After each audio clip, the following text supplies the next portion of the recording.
Welcome everybody to another exciting episode of HomeKit Insider. You've got me, your host as always, Andrew O'Hara. Joining me this week, I'm fairly certain is a far distant related cousin of Kermit the Frog.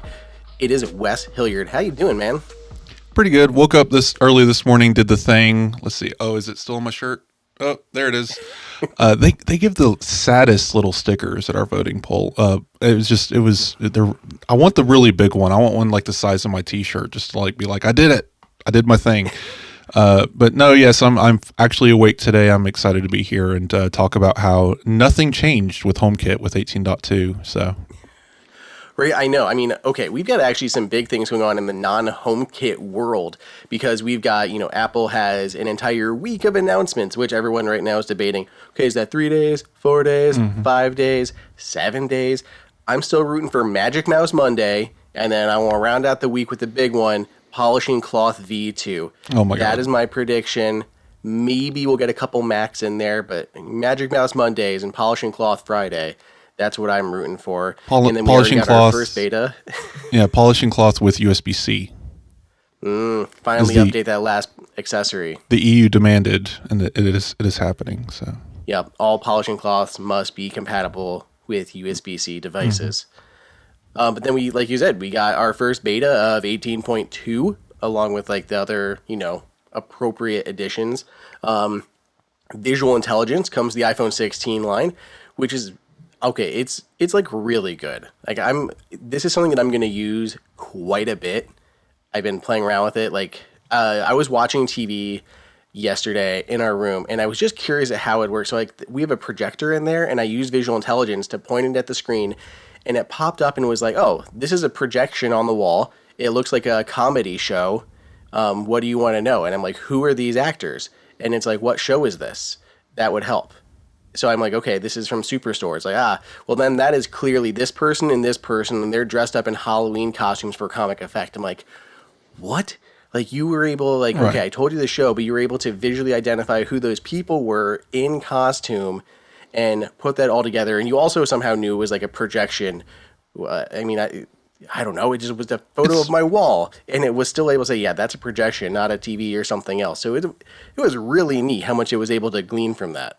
It's interesting. We didn't get into it too much in the main Apple Insider show. Visual intelligence, though, I mentioned, it is the game changer of so far of all of the little AI things and writing tools. And we got to listen to the main show, go into the details. I believe Apple Intelligence is actually really well executed, but of all the things I've played with so far, visual intelligence, where you get a little bit of Apple Intelligence, a little bit of GPT, a little bit of Google image search, it's all baked into this button, and that is going to be the killer feature as that grows and changes. And maybe we'll get different AI features we can tie in a set of Chat GPT and stuff. But I'm also a fan of, I never really used GPT before, but you can use it now without having to really worry about it, because it's not using your data to train its models. Apple has this whole deal with them.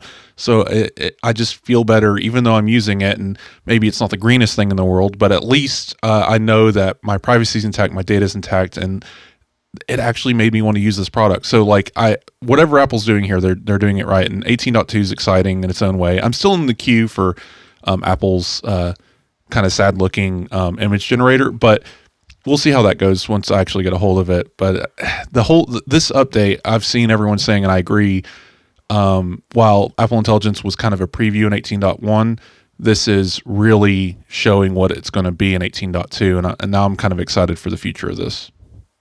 I think when everyone was talking about the camera control and it's not that useful and it can be fidgety, I agree with those things. But at the same time, I also think that this is what it was for. This is why Apple decided to make it, was specifically for visual intelligence and everything. And it didn't have enough to show off right there at the beginning. But I think that is going to be a key thing. And there's a lot that they're going to be able to do with it. So I'm with you. I think it's going to be really fun to see how that changes. Yeah, it's just really smart that smartphones are the camera now, and giving it a dedicated camera button that can double as a AI button. It's just, they're all of these important characteristics of the smartphone tied to this one area of the device. I really think this is going to blow up, and we haven't really seen that super cycle yet. But that's not HomeKit related. I again, go listen to the main show. We get into detail. It's just, man, the really exciting stuff happening. It's just, where's all that Matter support? Apple still hasn't really been paying too much attention to that. Maybe they're too busy with the AI stuff, but we'll see how it goes in the future. We will see how it goes. Well, I guess hitting the news, first thing up is Kwikset has a new smart lock. So this is a very compact retrofit lock. It is called the Kwikset Halo Select. Kwikset Halo Select. But it has both Bluetooth, I believe, for local stuff, backtrack up, Andrew, because I'm already wrong. It has Wi-Fi as one option, or Matter over Thread. So I like that you can choose either of those. So if you go with Wi-Fi, it's going to work directly through the Kwikset app, do all that stuff. Or if you want to use Matter, Apple Home, all of those things, you can connect it with Matter over Thread. And that is the part that I'm excited about. There have been so few Matter over Thread or even just Thread smart locks to come to market. We've covered a few for like your interior doors, like the Thorbolt one that we had just talked about. So there's a few of them, but there's not that many. So I think that's going to be pretty awesome.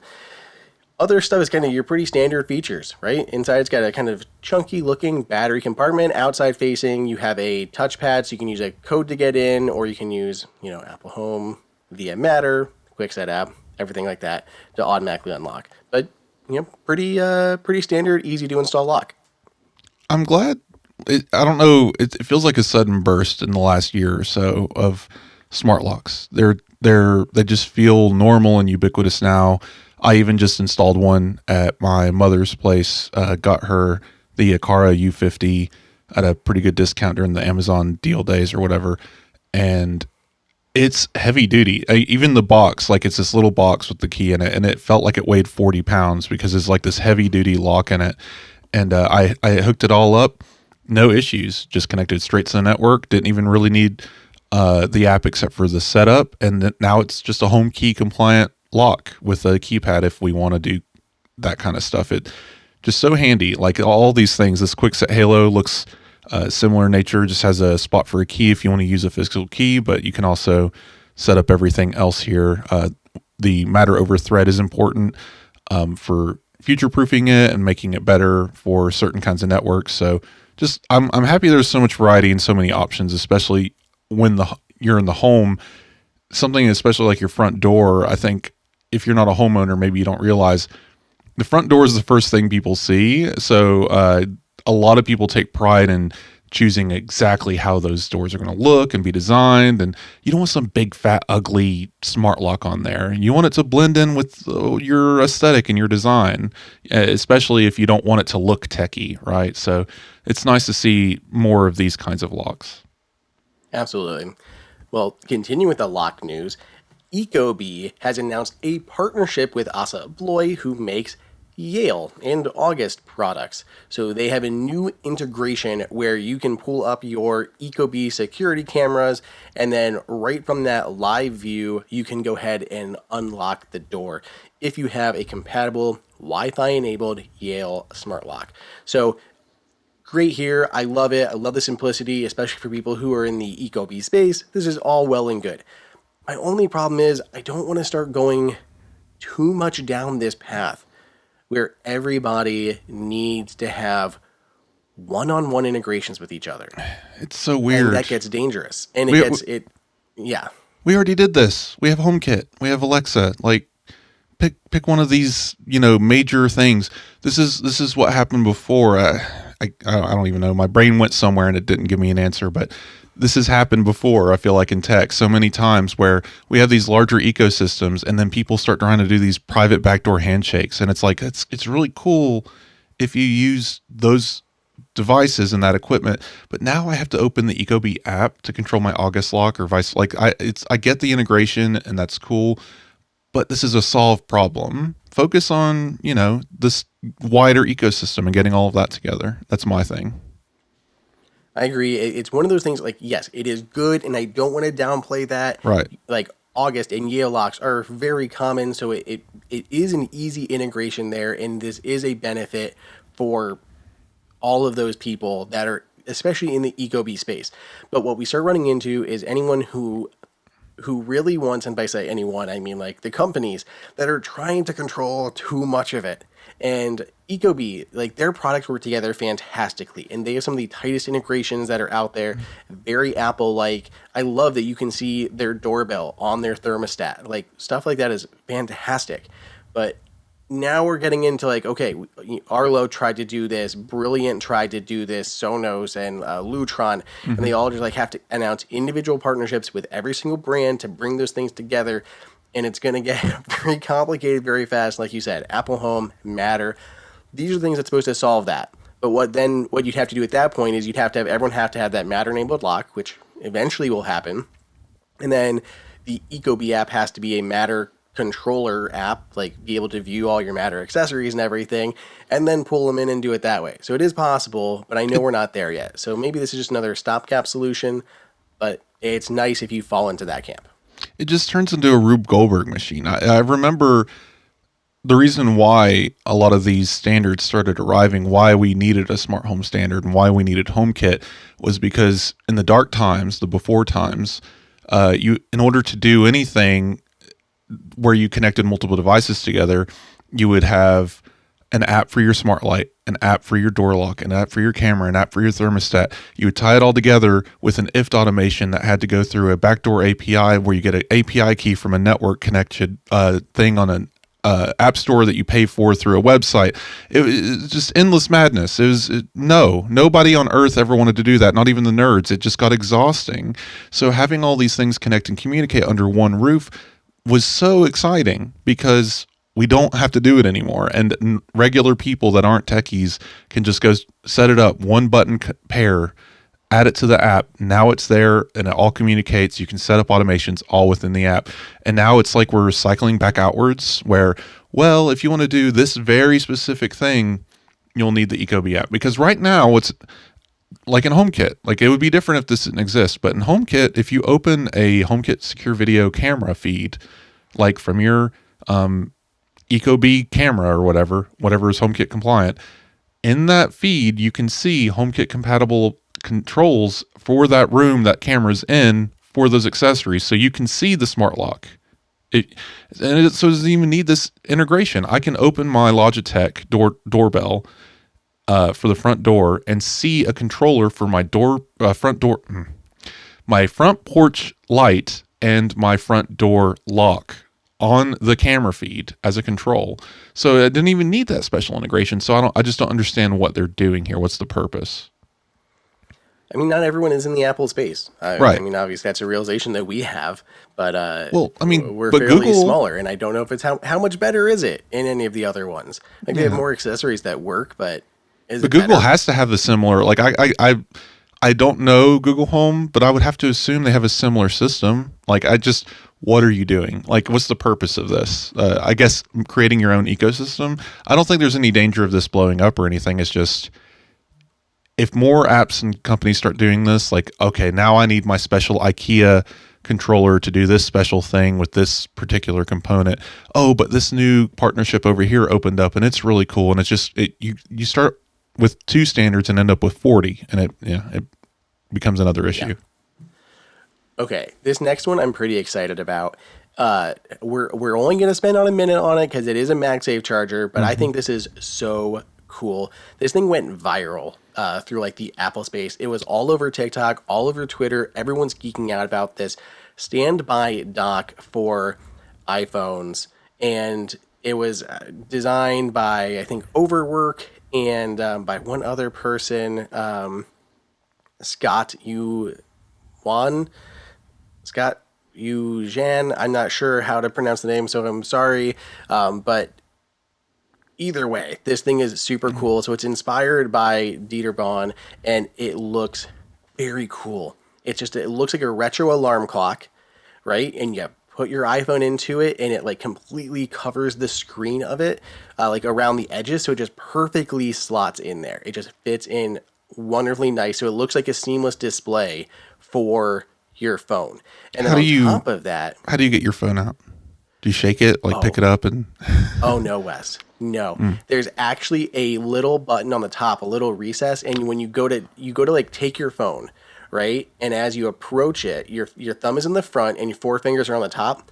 You push your four fingers down and it ejects your phone and it just tilts forward right under your thumb and you can pick it up and go. It so is it like a magical. cassette player? I guess Yeah. maybe. I'll send you this video.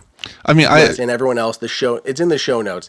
But I'll on press top play of and see that, if audio happens suddenly.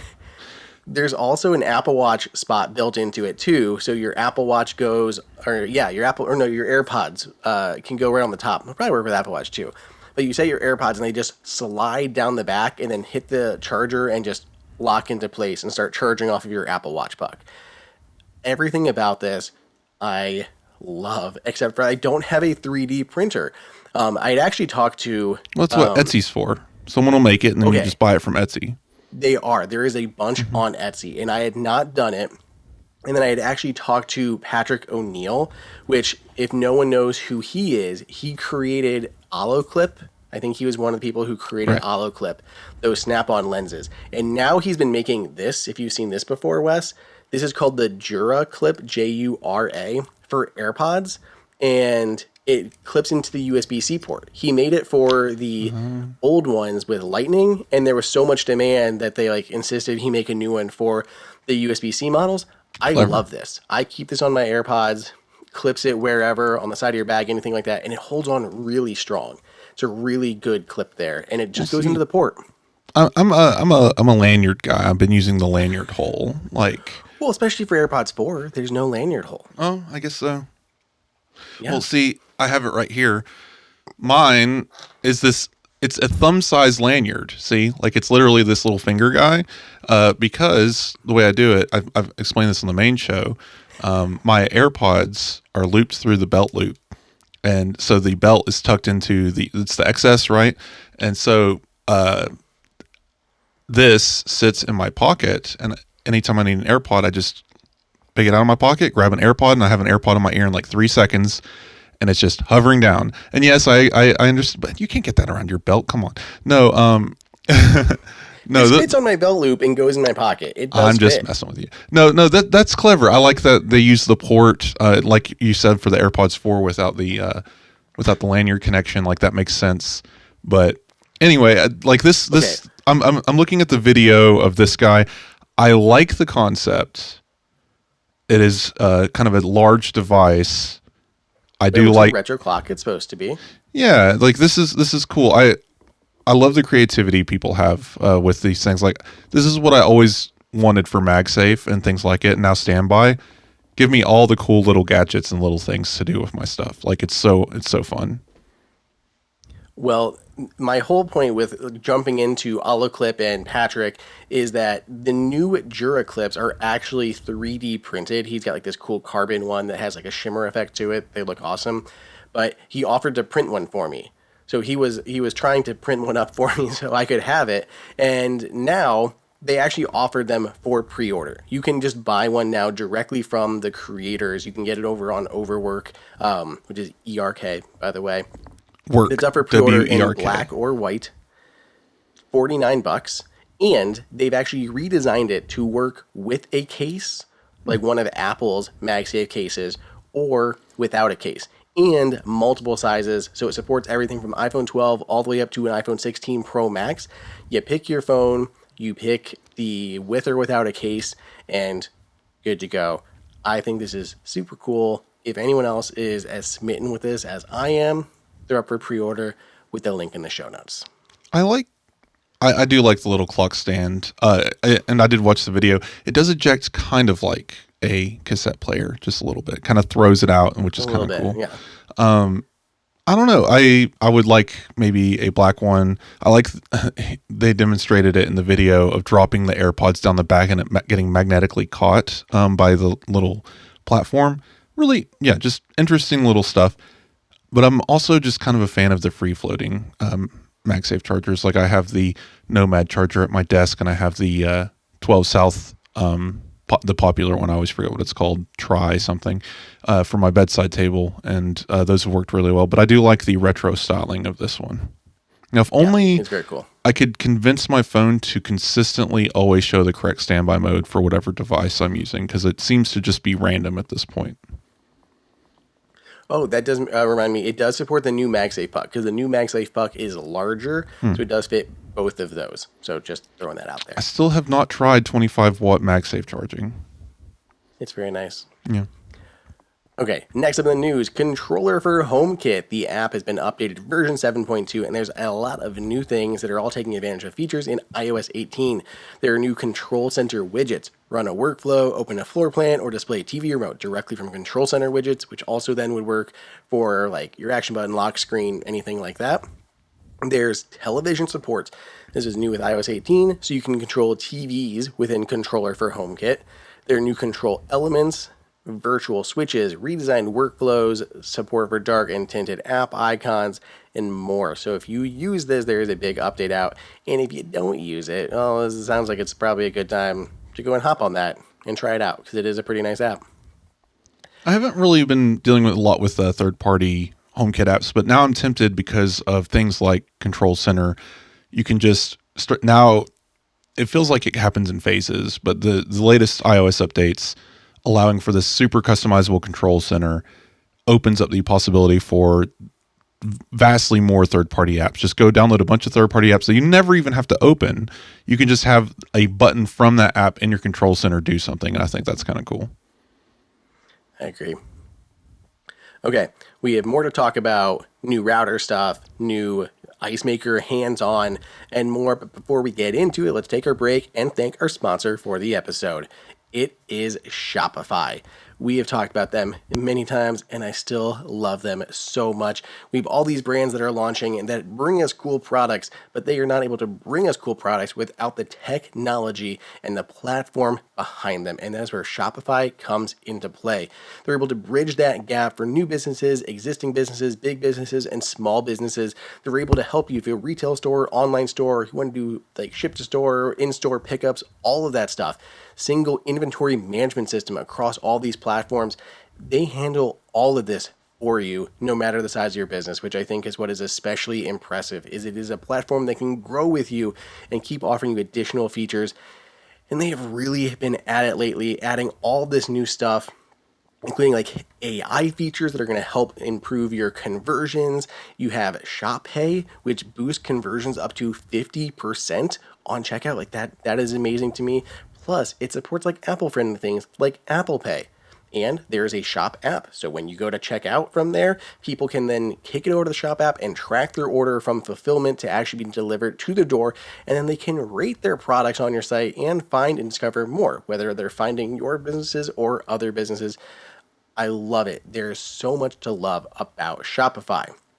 If you haven't already, upgrade your business and get the same checkout process that Nomad, Moment, Allbirds, Rothy's, Brooklinen, so many more use. So sign up for your $1 per month trial period at shopify.com/HomeKit, all lowercase. Go to shopify.com/HomeKit to upgrade your selling today. Shopify.com/HomeKit. Okay, so this is just a quick revisit. Ecovacs, we talked about them in the last episode, had those robots that were, just mildly cursing. Well, Ecovacs sent over a statement, so I just wanted to include this in there, give their point of view to all of this. So basically, here's what it says. In the past few weeks, we've heard your concerns about the security of our products, and we want you to know that your safety and privacy are our top priorities. That's from David Chang. Quinn, Vice Chairman and CEO of Ecovacs. We're committed to making sure you feel confident and secure when using our devices.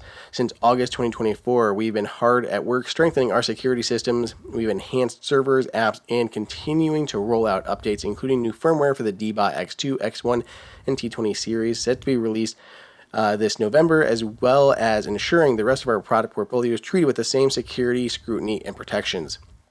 Cybersecurity is ever evolving, and so are we. We're constantly upgrading our systems to stay ahead of new threats. We also encourage you to take simple steps like regularly updating your passwords to help keep your devices secure. At Ecovacs, we're dedicated to transparency and collaboration. We're working closely with industry experts to set higher standards for safety and will continue to keep you informed about what we're doing to protect your privacy. So take that for what it's worth. If you were worried about it, that's what they've been doing. It's similar to what we talked about that last episode, but that's their statement in full on what they're doing to make sure everything is locked down. It's important to remember that with any vulnerability with these kinds of products, it's not that because there's a vulnerability, you're going to get attacked. Usually, especially in situations that require extra effort from the hacker or a reason to actually do the hacking, it's not like adding something to a botnet, right? That's pretty a passive of an attack. This is taking control of a robot so they can see into your home. That usually requires some premeditated action. They have to want to target you. So this was never, I don't think, meant to be a big freak out. Because the reason why these things were hacked in the first place is because these white hat hackers wanted to prove just how bad these security vulnerabilities were with them for this DEF CON conference or whatever. And I did want to say the quote from them was funny. Their security, talking about at Ecovacs, was really, really, really, really bad. So 4 reallys from the security researcher.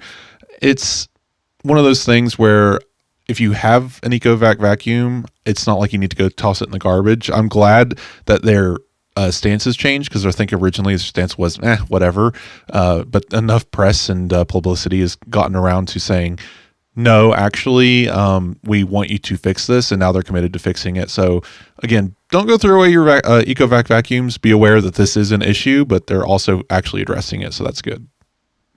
Absolutely. And again, basic sensibilities here on passwords. Reset them. Use a password manager. Keep them all unique. 2-factor authentication when you can.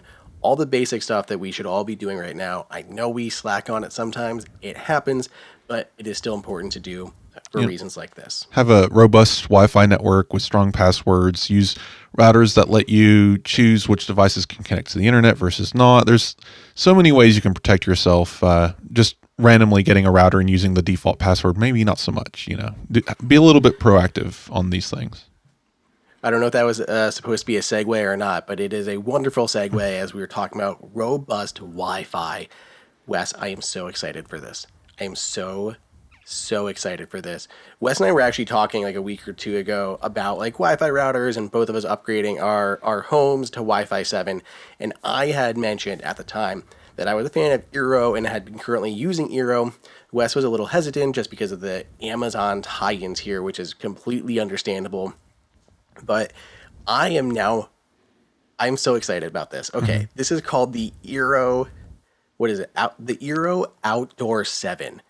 It is an outdoor Eero router that is absolutely insane. So it's what are they doing?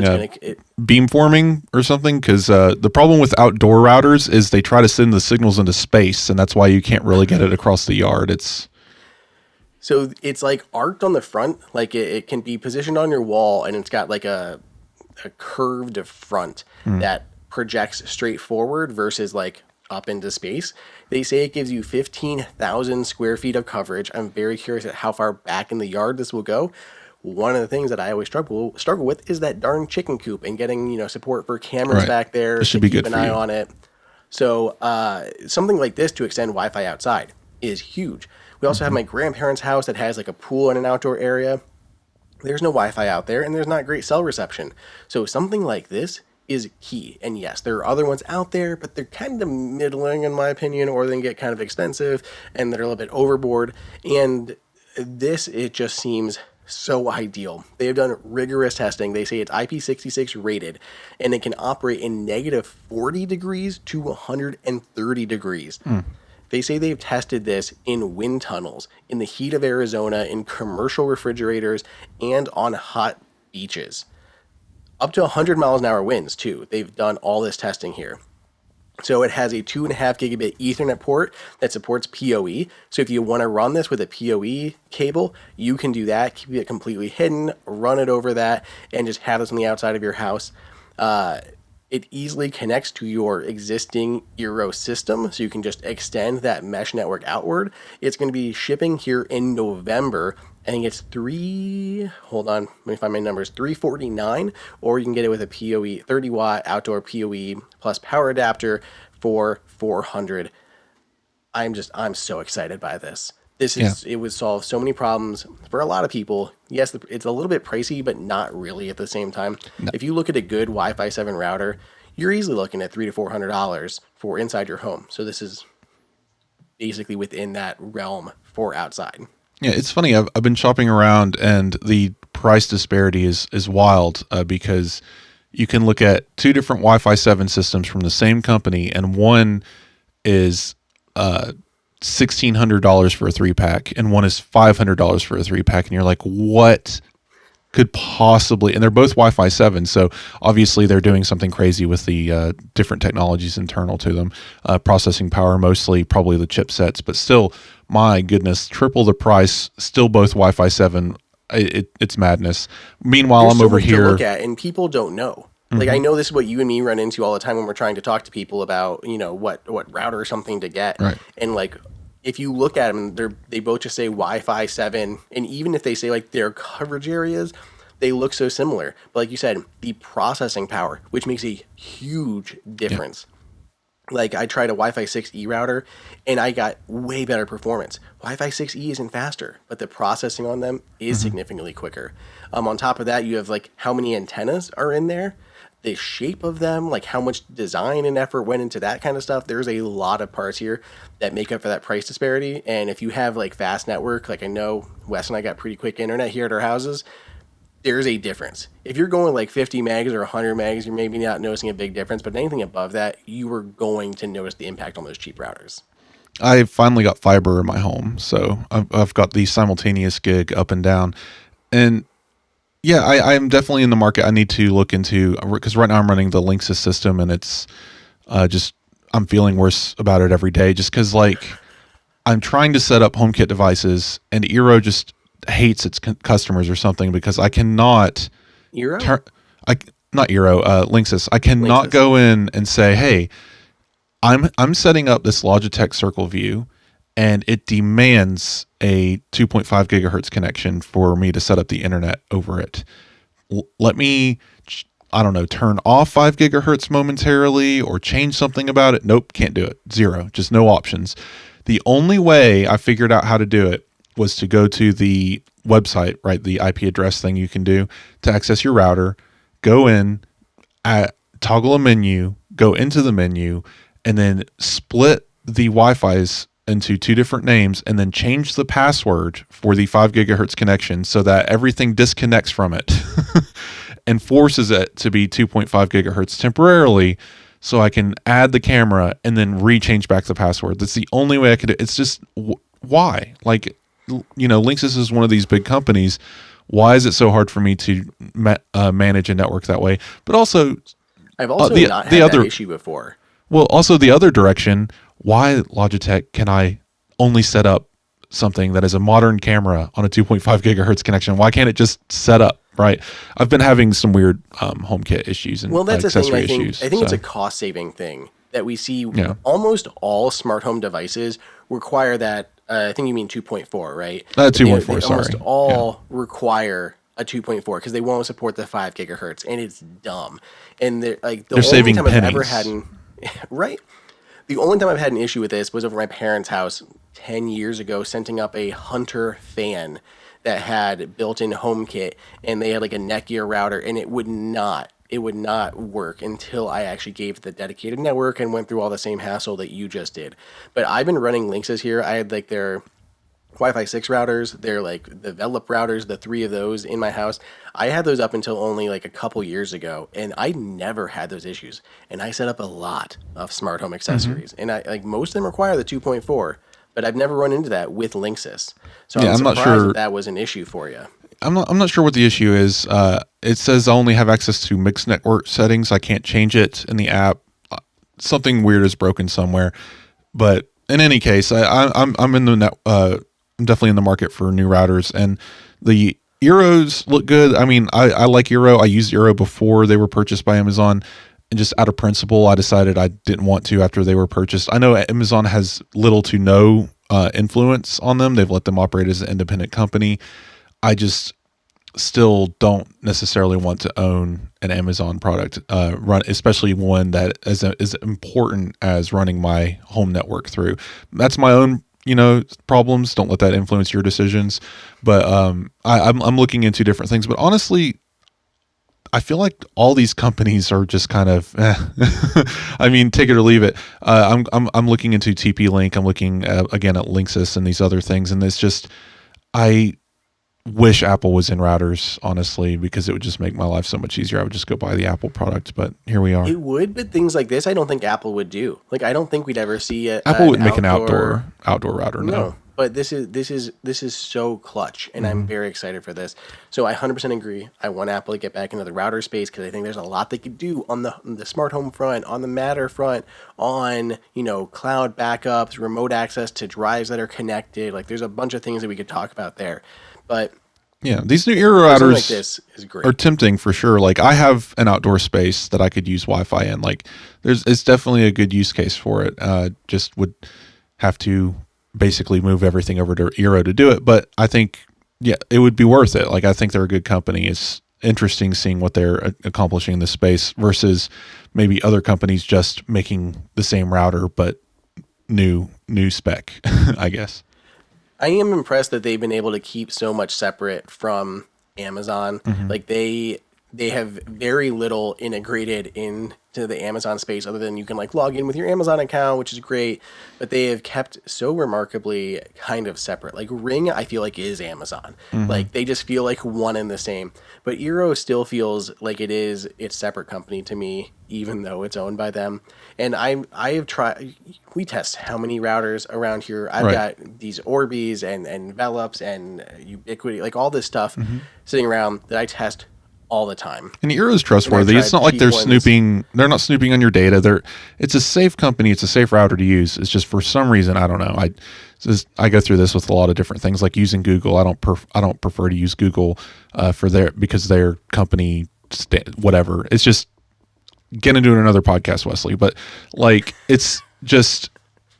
Yeah, I would not consider Eero. It's just definitely one of those where unless if it is the only option or only offering something, I would still go for it. But as long as there's other options that are viable, I would probably look to those first. But that's my own personal thing. Yeah, they've always just worked really well for me, and I do think they have robust privacy standards and everything in there. I met the team back at WWDC. I'm pretty sure 2016 or something like that, and they were so passionate about routers, and to see how much they've grown and done with these things, I'm really impressed by them. Okay, last bit of news here. Well, not news. This is a hands-on, and I'm interested to hear Wes's thoughts on this. But we're going to talk about that Govee ice maker we've talked about on the podcast before, which is Govee's countertop pellet bullet ice maker that can soon be integrated into Matter and into the Home app. That has not happened yet, so it still works exclusively through the Govee app. And of course, I'm going to update you guys when that update happens because I will be really excited to talk about it. But just my experience with it so far for the past week. Really easy to set up. Basically, just takes it right out of the box. They actually, smart shipping, the box that it comes in is its packaging box, so there's no extra cardboard and wasted, but it comes right out, plug on your counter. I rinsed off all the internals. There's, the shelf and everything, cleaned everything off really quick, took it, put it in, basically turn it on, press a button, and it's set up in the Govee app. Automatically adds to your Wi-Fi. If you've used the Govee app before, good to go. You can choose 3 different pellet sizes for your ice, like small, medium, and large, and then you just turn it on. And it makes 9 cubes, I think, in 6 to 7 minutes. That's it. So you can choose to leave it off, and then I'm going to be making an iced coffee, turn on the ice maker and get, a pile of ice in 15 minutes or something. I could also see doing that as a schedule thing. When this does work with HomeKit, leave it off so you're not wasting that electricity. And then when it's time, in the morning, you have your morning routine, it'll automatically turn on and pop out a bunch of ice so that you can make your iced coffee, which I think would be very handy to do. So that'll be there. You get alerts, so it'll tell you when it's full, when it's low on water, all that kind of stuff. The way all these kind of countertop ice makers work for the most part is there's an ice maker on the top, bunch of little knobs that stick out. They freeze the water around them, and then once they're big enough, they slide off and they're pushed down a little chute into a basket at the bottom. That basket has a vented, like it's just open basket, and as they melt, they go back into the bottom, which is the water reservoir. Water gets sucked back up, turned into more cubes. They go down, they melt, make them into more cubes. They just basically keep repurposing that water until you take the cubes out and refill it with additional water. So it just keeps going and going and going as much as you need it to. I have friends that have countertop ice makers. They let theirs go around the clock, but of course you could automate it if you need to do that. There is a built-in light. You can barely even see it, so whatever, but you can turn that on or off. It's not super small, but it is comparable to any other ones that I've seen that go on your counter. Relatively compact for a machine that does what it does. Our fridge doesn't make ice, so we don't have ice in our house without manually freezing a bunch of cubes and putting them in. I like this way. I think it is totally worth it. I love it so far. I'm excited for the HomeKit integration. I don't think the price is too bad on it. Everything about this thing has me sold in the past week of using it. Yeah, this is clever. And I mean, if you think about it, we've talked about it before. For a while, I guess the last couple, I don't know, 30 years, appliances seemed to start merging, and we wanted more things to be more things. Microwave stoves, and ice maker fridges, and all these like fancy appliances that can just do everything. Washer dryers that are one unit, just make everything one machine. I don't know, washer, dryer, oven, dishwasher. And it sounds cool in practice, but in reality, it leads to more complication, more expensive parts, more expensive repairs, and if you ever want to upgrade, it's going to cost you 10 times as much than just replacing one of the components of the machine. So in this case, I could easily see, get the cheaper fridge. If you go without the ice maker, if you get just a refrigerator freezer combo, they're so much cheaper, especially without all the smarts and all the technology and all the other nonsense going on in refrigerators these days. And then just separate out the ice maker, put it on your countertop, put it somewhere, or maybe you have a separate from your kitchen, maybe a completely separate part of your house, right? Maybe you have a den downstairs and your kitchen's upstairs, and you want an ice maker for your little wet bar that you have downstairs or something. Like, there's so many ways that something like this could be really useful and really interesting. I love the idea, especially since you're making kind of what you'd call gourmet ice. You're making fancy ice with this ice maker rather than the usual nonsense. You have to pay more for that in fancy refrigerators. And that, again, escalates the price of this large appliance you're not replacing very often. But, your ice maker that goes on a countertop gets a new fancy upgrade.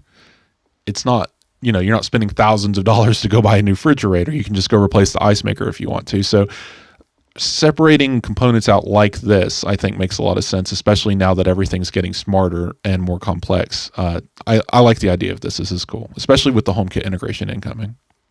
Yeah. I mean, we have a smart fridge. It's a Samsung smart fridge, and it's got the big touch display on it. And I really, really like that. My wife decorates it every month, and it has a bunch of really nice features to it. So I appreciate that in the fridge. But what I didn't know when we bought our fridge is that ice makers are like the number one thing that breaks in fridges, and ours broke. They're very complex. Months, and right now we can't even open like the tray to remove it, and like it's going to end up being a service call, and I'm going to spend more money on a service call than it would to literally buy this ice maker. We had our ice maker in our door break because the water dispenser it's one of the ones where the ice maker's in the back, the water dispenser's in the front, where we would have kids come and use the water dispenser in a way that wasn't correct, I suppose, and it would allow water to splash into the back into the components of the dispenser, and it shorted out the entire door and caused the ice maker to, like, it's just the silliest stuff that you would think of to break these things. I mean, before I had to hire someone to come fix it, and me being an electrician, I was playing with it. So I dismantled this whole thing, took out the motor, examined it. Everything was working. It's just like, what is wrong with this thing? A stupid little controller wire in the door broke. And it's just like, come on, like, of all the things. So like, yeah, I'm with you. Like, they're complex. They break easily. Maybe it's a little bit too much to ask to have an ice maker in your fridge door anyway. Well, these things are going to run you 180 for this, but it looks like Honey and a few That's not others bad. have discounts on it that take it down like $25. Mm-hmm. So 150 for this. 150 I don't think is bad. My plan, like you said, is if I ever get my fridge fixed, this is going to go downstairs into our bar, And it and then I can sounds just fill it up with bottled water and use it cleaner for and cocktails. nicer, right? Like your ice, you don't realize that Easier you, to clean. yeah, like the ice maker in your fridge or freezer. Come on, listeners, when was the last time you like emptied that out and actually cleaned that bucket? I never, probably never. I'm gonna say, like, it's just these things it's so easy to forget about until you sit down and really think about it. 100%. Cool. Well, that rounds up this episode. Thank you, Wes, for joining me. If anyone is interested in what we talked about today, the new Kwikset Halo, the new StandBy dock for iPhone that's up for pre-order, you want to find one of these Jura clips for your AirPods, the new whatever we just talked about, the Eero stuff, the Govee, all these links are in the show notes. Please go ahead and give this podcast a 5-star rating on whatever platform you prefer to use. Apple Podcasts. Hope you guys are enjoying all the album art we've been doing. I think they've been looking really nice. If you have any questions you want answered on the show, go ahead and send those in. We got a lot more cool stuff coming up. I think we're going to round out this year pretty well, going into a crazy 2025 with a lot of smart news on the horizon. So again, Wes, thank you. See you guys in the next episode.